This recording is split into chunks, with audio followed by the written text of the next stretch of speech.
Hi hello welcome to our channel. నిరీక్షణ first part మీకు నచ్చిందని అనుకుంటున్నాను. ఇక రెండవ భాగంలోకి వెళ్ళిపోదాం. లైక్ చేయడం మర్చిపోకండి ఫ్రెండ్స్. మరో 2 రోజుల తర్వాత మయాంక్ వస్తున్నట్టు కాల్ చేశాడు. అత్తయ్య, మయాంక్కి గులాబ్ జామున్ ఇష్టం కదా, ఇది జాగ్రత్తగా పెట్టండి, ఎవరైనా చేయేస్తే ఊరుకోను అని అదితి అంది. అలాగే, నీ మయాంక్ కోసం దాచుకో అని నవ్వింది భారతి. మరో గంటలో ఫ్లైట్ హైదరాబాద్లో ల్యాండ్ అవుతుంది అనగా ఇద్దరు టీవీ ఆన్ చేసి చూస్తున్నారు మామూలుగా. అదితి, న్యూస్ ఛానల్ పెట్టమ్మా, విని ఎన్నో రోజులైంది అని అంది భారతి. సరే అత్తయ్య అని నవ్వి న్యూస్ ఛానల్ పెట్టింది అదితి. ముంబై టు హైదరాబాద్ ఫ్లైట్ మరో గంటలో హైదరాబాద్ ల్యాండ్ అవుతుందనగా క్రాష్ అయిపోయింది. అది న్యూస్లో చెబుతుంటే ఇద్దరు కంగారుగా చూశారు. ఆ ఫ్లైట్ జర్నీ చేసిన వాళ్ళ లిస్ట్ అంతా ఒక్కొక్కటిగా చదువుతోంది న్యూస్ రీడర్. అత్తయ్య, మీరు కంగారు పడకండి, మయాంక్ ఏమీ కాదు, అందులో మయాంక్ ఉండి ఉండడు అని భారతికి ధైర్యం చెబుతోంది అదితి. మయాంక్ కృష్ణ, 28 సంవత్సరాలు అని మయాంక్ పేరు రాగానే కళ్ళు పెద్దవి చేసి చూస్తూ సోఫాల నుండి పైకి లేచింది అదితి. బీపీలో అయి అక్కడే కళ్ళు తిరిగి పడిపోయింది భారతి. కొడుకు మరణ వార్త విని దబ్బున సౌండ్ రాగానే తల తిప్పి చూసిన ఆమెకు భారతి పడిపోయి కనిపించడంతో ఇంకా కంగారు ఎక్కువైపోయింది. అత్తయ్య, అత్తయ్య, మయాంక్కి ఏం కాదు, లేవండి లేవండి అత్తయ్య అని గట్టిగా ఏడుస్తోంది. ఒకవైపు అతని చావు, మరోవైపు భారతి పడిపోవడం. కాళ్ళు చేతులు ఆడడం లేదు అదితికి. వెంటనే ల్యాండ్ ఫోన్ చేతుల్లోకి తీసుకుని తన మామయ్యకి కాల్ చేసి ఆమె విషయం చెప్పింది. అప్పటికే తన కొడుకు అందనంత దూరం వెళ్ళిపోయాడని తెలిసిన రమేష్ కన్నీరు మున్నీరవుతూ ఇంటికి బయలుదేరారు భార్య పరిస్థితి తెలిసి. మరో 10 రోజుల పాటు ఆ ఇల్లంతా నిశ్శబ్దంగానే ఉంది.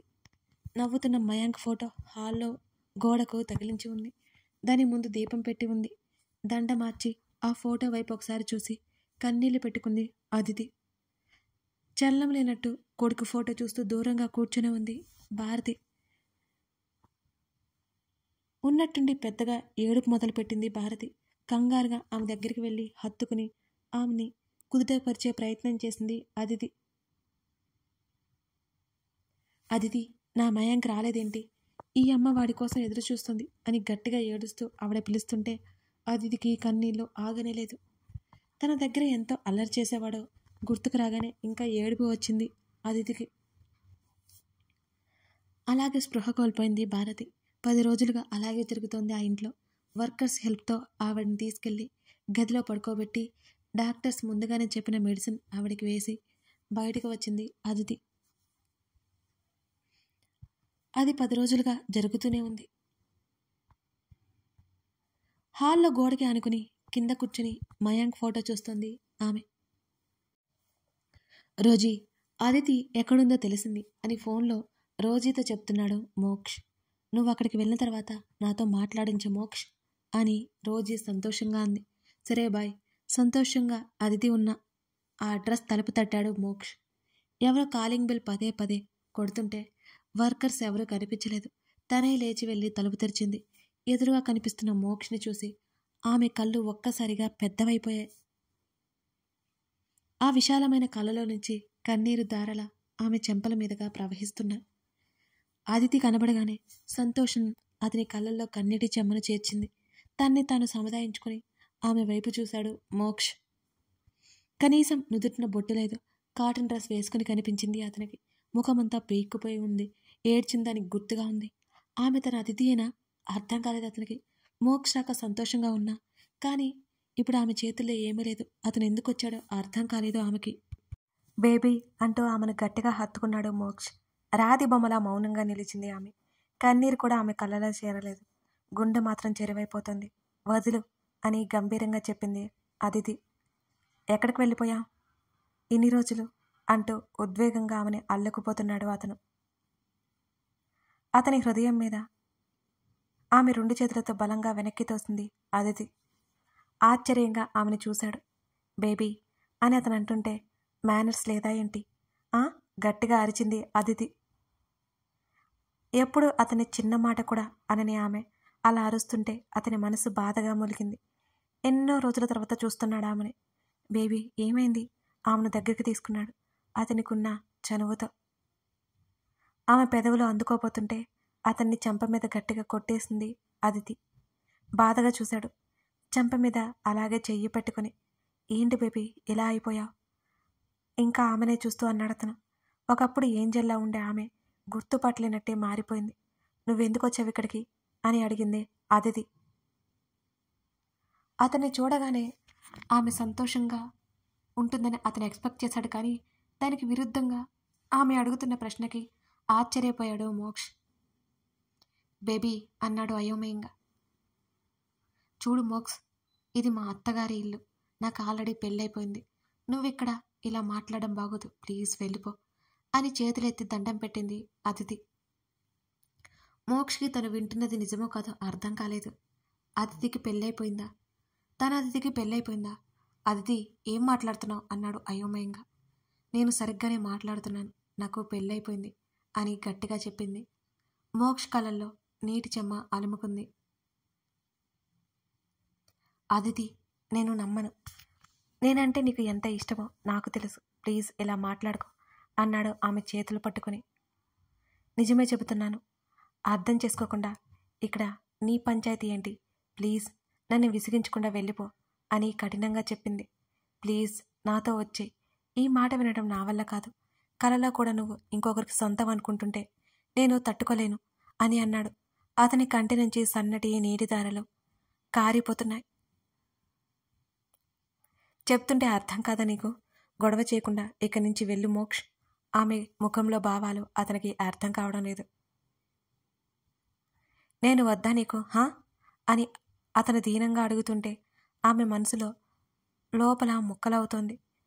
నువ్వు వద్దు కాబట్టే కదా నిన్ను వదిలేసి కాదు వదిలించుకొని వచ్చేసా అని చెప్పింది చలనం లేనట్టుగా చూస్తూ. ఉండిపోయాడామని ఆమె చెప్తుంటే ప్లీజ్ ప్లీజ్ పదే పదే నా ఇంటికి వచ్చి నన్ను డిస్టర్బ్ చేయకు అంటూ అతని ముఖం మీదే తలుపులు మూసివేసింది అదితి. ఎంతసేపు అక్కడ నిలబడి ఉన్నాడో అతనికి తెలియట్లేదు. ఒకలాంటి షాక్లో ఉన్నాడో మోక్ష్. మెల్లిగా అక్కడి నుంచి నడుచుకుంటూ బయటకు వచ్చేశాడు. క్యాబ్ ఎక్కి హోటల్కి తీసుకెళ్లమని చెప్పాడు అతిథి గురించి ఆలోచిస్తూనే. అతని మెదడంతా గజిబిజిగా ఉంది. గదిలోకి వెళ్ళి గుక్కపట్టి ఏడుస్తుంది అదితి. మయాంక్ పోయిన బాధలో ఉంది. మోక్ష్ వస్తాడని ఆమె ఏమాత్రం ఊహించలేదు అసలు. సరయు మోక్ష్ ఇద్దరు కలుస్తారనుకుంది. మోక్ష్ తన కోసం వచ్చాడంటే సరయుని దూరం పెట్టేశాడని అర్థమైపోయింది అదితికి. ఛార్జింగ్ పెట్టిన ఫోన్ టింకుమని మోగుతుంటే నోటిఫికేషన్స్ వచ్చాయి. 10 రోజుల క్రితం ఆ ఫోన్ స్విచ్ ఆగిపోతే ఈరోజే దానికి ఛార్జింగ్ పెట్టింది అదితి. వాష్రూమ్లోకి వెళ్ళి ముఖం కడుకుని వచ్చింది. మోక్ష్ అంటే తనకు ప్రాణం. కానీ తను అతన్ని చేరుకోలేదు ఎప్పటికీ. ఆ కుటుంబాన్ని వదిలిపెట్టి అతని వెంట వెళ్ళనేలేదు. ఇప్పటి నుంచి తను అలా ఏడుస్తూ కూర్చోకూడదు. ఆ కుటుంబాన్ని చూసుకోవాలి. మోక్షకి సర్ది చెప్పి పంపించేయాలి. సరయు మోక్ష్ కలవాలి. ముఖం తుడుచుకుని ఫోన్ చేతిలోకి తీసుకుంది. మయాంక్ మొబైల్ నుండి 10 రోజుల క్రితం వచ్చిన ఆడియో ఉంది అందులో. మయాంక్ గుర్తుకు రాగానే ఆమె కళ్ళల్లో నీళ్లు నిండుకుని ఉన్నాయి. ఆడియో ఆతృతగా ఓపెన్ చేసింది. అదితి అని ఊపిరి తీసుకుని ఆగాడు మయాంక్. అదితి, ఈరోజు ఉదయం లేచిన దగ్గర నుంచి నువ్వు ఎందుకో బాగా గుర్తుకొస్తున్నావు. మనసంతా ఏదో తెలియని అలజడికి గురవుతోంది. నిజం చెప్పాలంటే ఎందుకో కంగారుగా ఉంది. నువ్వు జాగ్రత్త, బయటికి ఎక్కడికి వెళ్ళకు. ఈరోజు ఈవినింగ్ కల్లా నేను వచ్చేస్తాను. Miss you Aditi and I love you. అది వినగానే నీ కోపం వస్తుందని నాకు తెలుసు, కానీ ఎందుకో చెప్పాలనిపించింది. నేను పోయేలోపు నీ చేత ఐ లవ్ యూ చెప్పించుకోవాలి అని సన్నగా నవ్వి నీ వెంటపడి వేధించుకుని మరీ నీ ప్రేమను పొందుతాను. చూస్తూ ఉండు, త్వరలోనే అది జరుగుతుంది. అలా చేయకపోతే నా పేరు మయాంక్ కృష్ణనే కాదు. Once again I love you so much Aditi అని అన్నాడు. ఆడియో అక్కడితో ఎండ్ అయిపోయింది. నోటికి చెయ్యడ్డు పెట్టుకుని గట్టిగా ఏడుస్తోంది Aditi. I'm sorry Mayank, I'm sorry. ఎందుకు ఇలా వెళ్ళిపోయావు మయాంక్? అత్తయ్యని మావయ్యని చూస్తుంటే నాకు భయం వేస్తుంది. ఎందుకు అందరినీ వదిలేసి వెళ్ళిపోయావు? నీకేమంతా వయసైంది? చనిపోయే వయసా నీది? ఆమె ఏడుస్తోంది. ఇప్పటికి కూడా నా మీద నీకు ప్రేమ లేదా అని మయాంక్ ప్రశ్నిస్తున్నట్టు అనిపిస్తోంది అదితిని. నువ్వంటే ఇష్టం నాకు. అలా అని నువ్వు అనుకునే ఇష్టం కాదు మయాంక్. నాకు నువ్వు పసిపిల్లాళ్ళ కనిపిస్తావు. నన్ను అర్థం చేసుకున్నా నా స్నేహితుడివి అంతే అని తన ఎదురుగా మయాంక్ ఉన్నట్టు చెప్తూ ఏడుస్తూ నిద్రలోకి జారుకుంది అదితి. ఆమె ఆలోచనలు గతంలోకి పరుగులు పెట్టే ఒక్కసారిగా. మీరు కూడా వచ్చేయండి. న్యూయార్క్ సిటీ, ఒక పెద్ద హాలు. ధనవంతుల కుటుంబాలకు చెందిన వారు, పెద్దలు, పిల్లలతో సహా అందరూ అక్కడే ఉన్నారు. అక్కడ ఒక అమ్మాయి బర్త్డే పార్టీ జరుగుతుంది. ఆ హాల్లో కొంతమంది పెళ్లి అయిన జంటలు, పెళ్లి కాని జంటలు సన్నగా వినిపిస్తున్న మ్యూజిక్కి తగ్గట్టుగా డాన్స్ ఫ్లోర్ మీదకి వెళ్ళి డాన్సులు చేస్తున్నారు. తల్లిదండ్రి బలవంతం మీద అదే బర్త్డే పార్టీకి వచ్చాడు మోక్ష్. మోక్ష్, రా గిఫ్ట్ ఇద్దాం అని అంది ఇందిర. మామ్, నాకు ఇంట్రెస్ట్ లేదు, క్యారియన్ అని ఎందరితో చెప్పి ఆల్కహాల్ గ్లాస్ తీసుకుని దూరంగా వచ్చాడు మోక్ష్. చుట్టూ చూశాడు. కొంతమంది ఆల్కహాల్ తీసుకుని ఎంజాయ్ చేస్తుంటే, మరి కొంతమంది డ్యాన్స్ చేస్తుంటే, ఇంకొంతమంది ఆడవాళ్ళు డ్రెస్సెస్ గురించి మాట్లాడుకుంటున్నారు. చుట్టూ ఏం జరిగినా సంబంధం లేనట్టు ఎవరి పనిలో వాళ్ళున్నారు. ఈ బిజీ లైఫ్లో పక్కన వాళ్ళని పట్టించుకునే తీరిక ఎవరికి ఉంది? ఎవరి లైఫ్ వాళ్ళది, ఎవరి స్వార్థం వాళ్ళది అనుకుని నిట్టూర్చాడు మోక్ష్. ఆ పార్టీ నుండి వెళ్ళిపోవాలనిపించింది మోక్షకి. కుర్చీ నుంచి పైకి లేచి అప్రయత్నంగా మెయిన్ గేట్ వైపు చూశాడు. కాసేపు అతను చూపు తిప్పుకోలేకపోయాడు. మెయిన్ గేట్కి కాస్త దగ్గరగా కొన్ని కుర్చీలున్నాయి. చాలా వరకు ఖాళీగానే ఉంటే ఒక అమ్మాయి ఒంటరిగా కూర్చుని కనిపించింది అతనికి. గార్జియస్ అని అప్రయత్నంగా అతని పెదవులు పలికాయి. అప్రయత్నంగా మోక్ష అడుగులు ఆమె వైపుకి చేరాయి. ఆకాశం రంగు లాంగ్ ఫ్రాక్ వేసుకుని, మెడలో చిన్న చేను, జుట్టు కొప్పు పెట్టి, సిల్వర్ రంగులో పెద్ద పెద్ద జుంకాలు పెట్టి, గడ్డం కింద చేతిని పెట్టి ఏదో చూస్తూ కూర్చుని ఉంది. ఆమె అబ్బురంగా బొమ్మలా కనిపించింది అతనికి. చిరునవ్వుతో ఆమెను సమీపించేశాడు మోక్ష్. ఆమె పక్కన ఉన్న కుర్చీని లాక్కుని ఆమెకు ఎదురుగా వేసుకుని దాని మీద కూర్చున్నాడు మోక్ష్. కుర్చీ శబ్దం రాగానే ఉలిక్కిపడి అతని వైపు చూసింది అదితి. హాయ్ నవ్వుతూ అన్నాడు మోక్ష్. హలో మామూలుగా బదిలిచ్చింది తను. అక్కడ అందరూ పార్టీలో ఉంటే నువ్వేంటి ఇక్కడే కూర్చున్నావు అని అడిగాడు మోక్ష్. తెలుగొచ్చా? షాక్ అయింది. ఆమె మాటలకి నవ్వాడు. నాతో తెలుగులోనే మాట్లాడారు. నాకు తెలుగు వచ్చని మీకెలా తెలుసు? ఆశ్చర్యం ఇంకా పోలేదు ఆమెలో. ఆమె బహువచనంతో పిలుస్తుంటే కొత్తగా అనిపిస్తోంది అతనికి. ఇంచుమించు ఒకే వయసులో ఉండి ఉంటారు ఇద్దరు. మర్యాద ఇచ్చుకుపుచ్చుకునే వాళ్ళు అతనికి కనబడి ఎన్నో రోజులైపోయింది. ఇలా అంటూ ఆమె అరచేతిలో ఉన్న కాటుక చుక్క చూపించాడు. అర్థం కాలేదు. అయోమయంగా చూసింది అతని వైపు అతిథి. దీన్ని దిష్టి చుక్క అంటారు కదా, ఇది మన ఇండియా వాళ్ళే పెట్టుకుంటారు. ఇలా చేతుల్లో కాళ్ళలో మన ఆంధ్ర వాళ్ళే కదా పెట్టుకుంటారు అని గెస్ చేశాను. నిజమైంది అని చిరునవ్వుతో చెప్పాడు. నవ్వితే బాగున్నారు అని ఆమె కూడా నవ్వింది. Thank you. నీ పేరు? ఆమెనే చూశాడు అతను. ఐఎమ్ సారీ, నేను కొత్త వాళ్ళతో మాట్లాడడం తక్కువ. పేరు కూడా ఎవరికీ చెప్పలేదు ఇంతవరకు. మొహమాటంగానే అంది అదితి. It's okay. ఆమె మాటలు కొత్తగా ఉన్నాయి అతనికి. నేను వెళ్ళాలి, ఆలస్యమైంది. Nice to meet you. అప్రయత్నంగా చేతిని ముందుకు పెట్టింది అదితి. ఆమె చేతిని నవ్వుతున్న ఆమె ముఖాన్ని చూసి అమితానందంతో ఆమె చెయ్యి అందుకున్నాడు మోక్ష్. అతను చూస్తుండగానే అదే ఫంక్షన్ హాల్లో ఉన్న ఆడవాళ్ళ దగ్గరికి వెళ్ళి వాళ్ళలో ఒక ఆవిడతో కలిసి బయటికి వెళ్ళిపోయింది అదితి. బర్త్డే పార్టీలో ఎక్కువసేపు ఉండాలనిపించలేదు మోక్షకి. నిజానికి ఆమెతో ఇంకాస్త సమయం గడిపితే బాగుండు అనిపిస్తోంది అతనికి. త్వరగా ఇంద్రుని తీసుకుని ఇంటికి వెళ్ళిపోయాడు మోక్ష్. అక్కడ ఉండలేక ఇక హాల్లో కూర్చొని కనిపించాడు మోక్ష్ తండ్రి నారాయణ్. భర్తని ఏమాత్రం చూడకుండానే మెట్లెక్కి పైగదిలోకి వెళ్ళిపోయింది ఇందిర. ఇప్పటికీ 25 సంవత్సరాల నుంచి ఇందిర నారాయణ మధ్య మాటలే. కనీసం నారాయణ్ని చూడడానికి కూడా ఆమె ఇష్టపడదు. డాడ్, ఎంతసేపు అవుతుంది మీరు వచ్చి? తల్లి వెళ్ళిన వైపే చూస్తున్న తండ్రిని పిలిచాడు మోక్ష్. 5 నిమిషాలు అవుతోంది మోక్ష్, కొడుకు వైపు చూస్తూ చెప్పాడు నారాయణ్.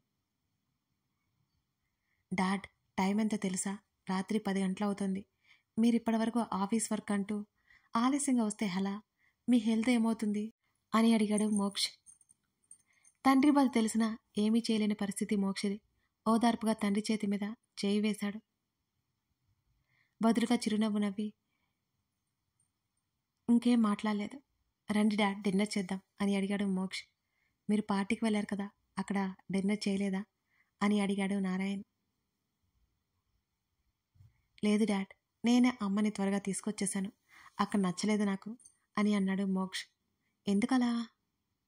చెప్పాను కదా, అక్కడ డిన్నర్ చేయాలనిపించలేదు డాడ్ అని మోక్ష్ అన్నాడు. మీ అమ్మ తినలేదు కదా, వెళ్ళి భోజనం పెట్టు మోక్ష్ అని అన్నాడు నారాయణ్. మనం తిన్న తర్వాత తీసుకువెళ్తాను డాడ్, తండ్రిని మరీ ఒంటరిగా ఫీల్ అవుతుంటే చూడలేక చెప్పాడు మోక్ష్. ఇద్దరు మాట్లాడుకుంటూ భోజనం ముగించేశారు. మేడం గారికి డిన్నర్ తీసుకుని వెళ్ళమంటారా అని సర్వెంట్ అడిగింది. నేను తీసుకెళ్తాను అని సర్వెంట్తో చెప్పాడు మోక్ష్. డిన్నర్ చేసిన తర్వాత నారాయణ్కి గుడ్ నైట్ చెప్పి ఇందరికి భోజనం తీసుకుని ఆమె గదిలోకి వెళ్ళాడు. మోక్ష్ వెళ్ళేసరికి ఒక ఫోటో పట్టుకుని ఏడుస్తూ కనిపించింది ఇందిర.